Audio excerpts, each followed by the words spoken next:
Hello, and welcome to our presentation.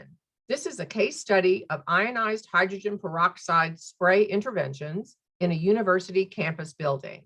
I'm Dr. Paulette Hebert, and my co-author is Dr. Adriana Petrova, and we are with Oklahoma State University. I'll start with giving you some background and introduction about this project. Persons in higher risk groups for contracting COVID-19 include older adults, those living in poverty, and/or persons of color.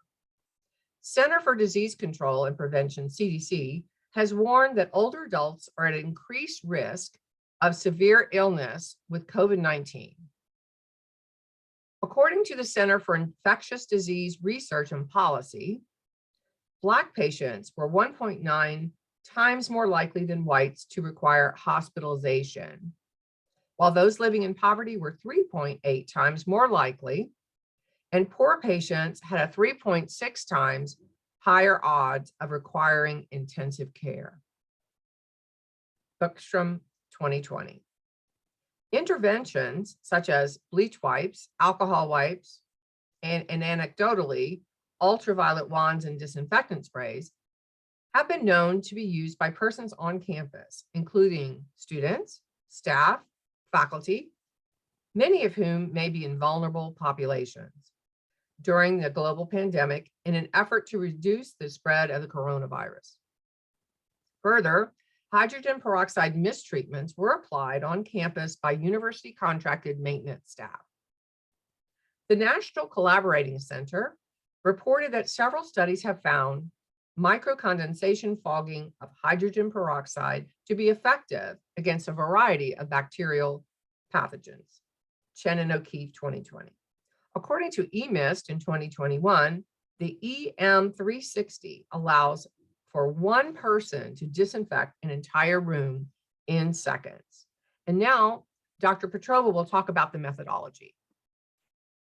We explored EMist products used in our university campus building through online search and through in-situ observations.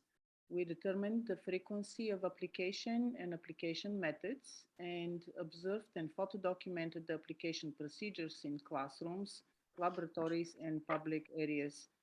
We did this during one 3-hour observation session. And further, we did an online search, to determine the demographics of the residents in our county, where the university is located. And now for the results. The U.S. Census Bureau lists the African American population in the county as 3.9%. Persons in poverty in 2019 were listed as 23%. Older adults, 65 and older, were listed as 13%. EMist was found to be an electrostatically applied hydrogen peroxide solution, and it was delivered via the EM360 system, which consisted of a spray nozzle connected to a backpack reservoir, which was worn by an employee of a third-party maintenance contractor. EMist was applied 6 times per week in the evenings during the fall 2020 and spring 2021 semesters to classrooms, laboratories, and public areas. Documentary photographs of the field observations are presented in our poster. And also, here is a short documentary video of the EMist application in a classroom on our campus.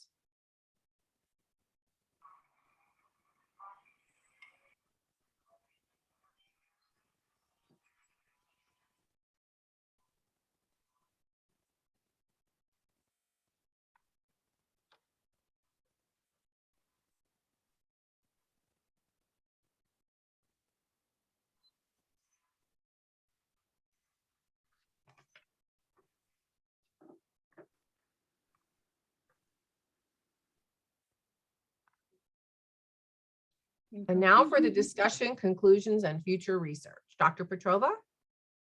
In conclusion, we can say that in the area of high and underserved minorities and impoverished populations, and on campus where many staff and faculty are vulnerable, older adults, COVID-19 migration was taken very seriously. The county is currently experiencing lower rates of COVID-19, and the university has since ceased EMist sprays. It was beyond the scope of our study to determine the effectiveness of the spray interventions on COVID-19, as there were many intervening variables. Future research should determine if there were any inadvertent consequences of the ionized hydrogen peroxide spray interventions, such as fading of upholstery fabrics. Thank you for attending our presentation, and we hope you enjoy the conference. Thank you. Thank you.